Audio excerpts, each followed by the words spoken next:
Hey guys, Buddy here. I'm a cat and I step on mute buttons and make Scott record entire videos with the video being fucking muted.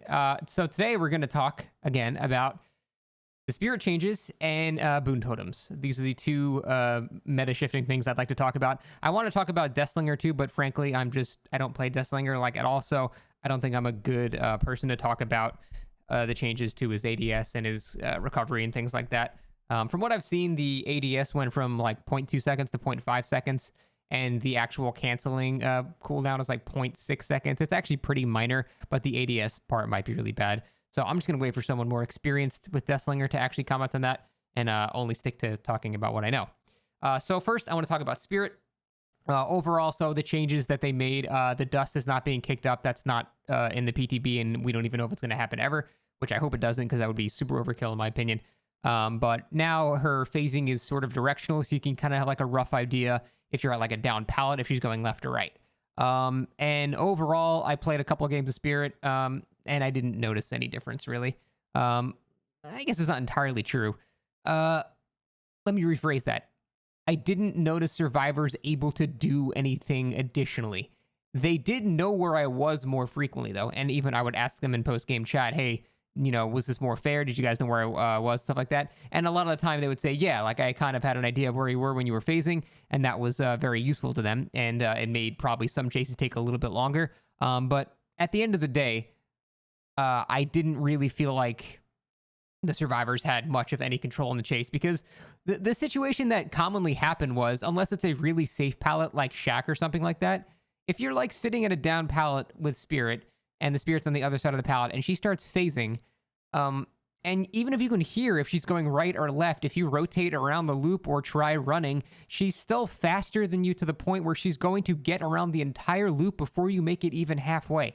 So even if they could literally see me, I would still get to them before they could really do anything about it, which essentially forces them to play the pallet vaulting 50-50 game, which, it's a very panicky thing that, often does not go in the survivor's favor. And especially if it's a short loop, you don't even need a power to beat that. You can just sit on one side of the pallet, and when they vault, and then you just hit them. So it forces basically survivors into that scenario, and that's even if they could see the Spirit, which they obviously still can't. But yeah, I didn't really feel like it impacted it too much. Now, obviously, I didn't go against any fucking pro teams or comp teams or anything like that. Not that they should be like a metric of balance or anything, but I would expect, obviously, they would do a bit better against it. But yeah, pretty much every single one of my games, I didn't notice anything different. Like, that's the thing. I could tell survivors knew where I was, but the point is it didn't matter because I moved so much faster than them. So at the end of the day, I think Spirit is still going to be fine. I think she's actually kind of balanced now, which is incredible. So I very much like this change for Spirit. I'm actually going to start playing Spirit a lot again because now I don't really feel as guilty because survivors have some input now on to do something, but it's still mostly in the Spirit's control because of just simply how fast she moves. Mother-daughter's ring is still in the game. You can still move basically almost 200% movement speed. So yeah, it's Spirit is still extremely strong. She's just not completely busted, no information strong anymore. So I actually really like the Spirit changes a lot. Obviously, as I play more and more, I'll have more of a concrete opinion on it. But yeah, overall, I'm actually really happy with the place that Spirit's in, and I can't wait to actually play her more. Next, let's look at something I'm not happy about. Clairvoyance, whatever. Lets you see gens, yada yada, who cares? So the Boon Totems is the thing we have to talk about now. So on paper, these Boon Totems are brokenly strong, in my opinion. I think both of them are brokenly strong on paper. Here's the thing, though. On paper, they're strong, but in practicality, it varies quite a bit, much like a Hex perk. Sometimes you get basically no value out of it, and sometimes you get way too much value out of it. So I would notice on maps like Coal Tower, for example, you can hear Boon Totems from very far away. They're very, very loud, super noticeable. You'll know where they are, basically, no matter what. So it's very easy for the killer to get there, but obviously the problem is the time investment of not being in a chase and going to do something that's not defending gens is the problem, right?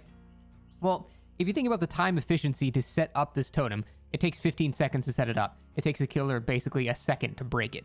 Obviously, the killer has to walk to it, and it's the more time investment there, but it's still heavily in the killer's favor, as it should be, because there's 4 survivors and 1 killer. So it should always take 4 times as long for the survivor to set it up as it takes the killer to break it. A lot of the time, these totems were not a problem at all. If it was a map like Coal Tower, for example, I would hook a guy, hear a totem, and then before I started my next chase, I would just go whack the totem and then move on. Now I've wasted that survivor's time, 15 seconds.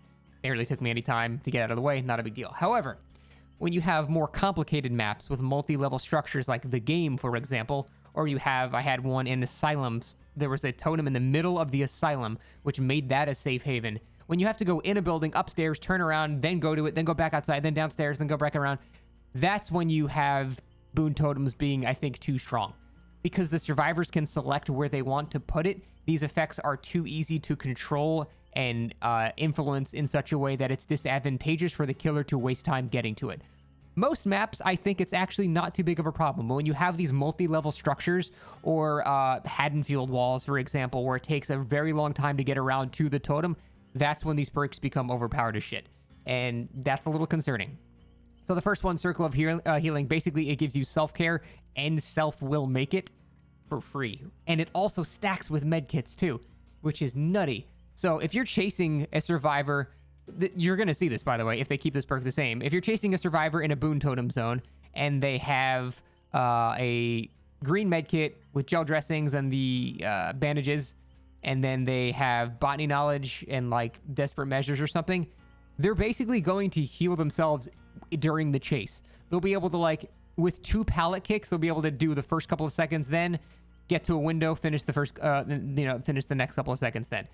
With this setup in their Boon area, they're going to be able to heal mid-chase pretty frequently, and that is going to be awful for killers that don't have a one-shot.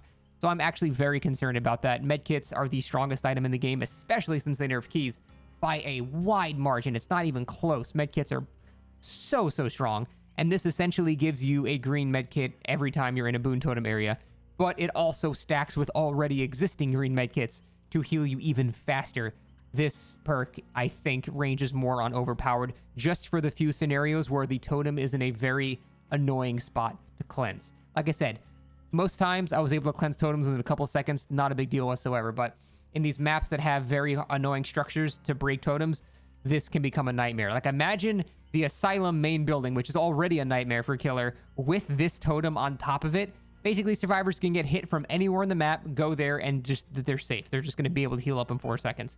It's going to be, yeah, this perk is overtuned as fuck. I think this is too strong.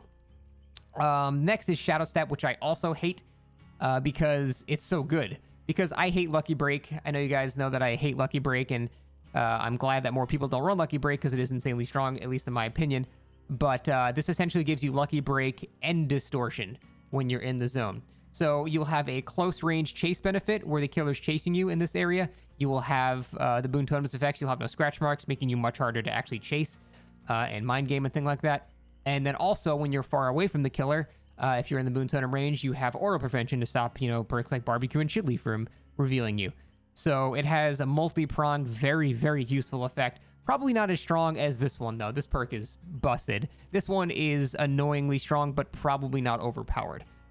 So yeah, Boon Totems are, unlike the previous video I made about meta-defining perks that are being changed and stuff like that, there were no real changes. These are going to be meta. And the worst part about these is who they help.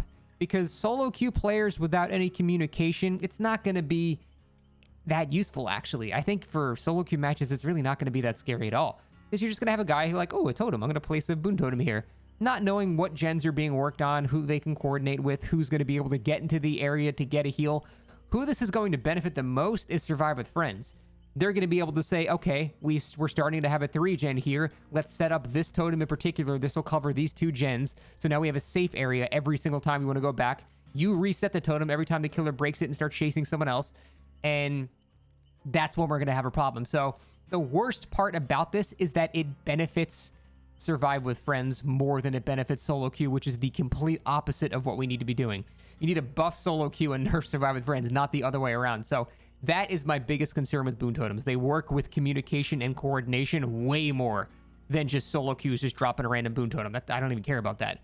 But yeah, when you have that communication, these perks, I believe, are going to be a problem, and I think it should not be in the game like this. I'm curious to hear what you guys think, but that is it for now. Thank you for watching, and see you next time.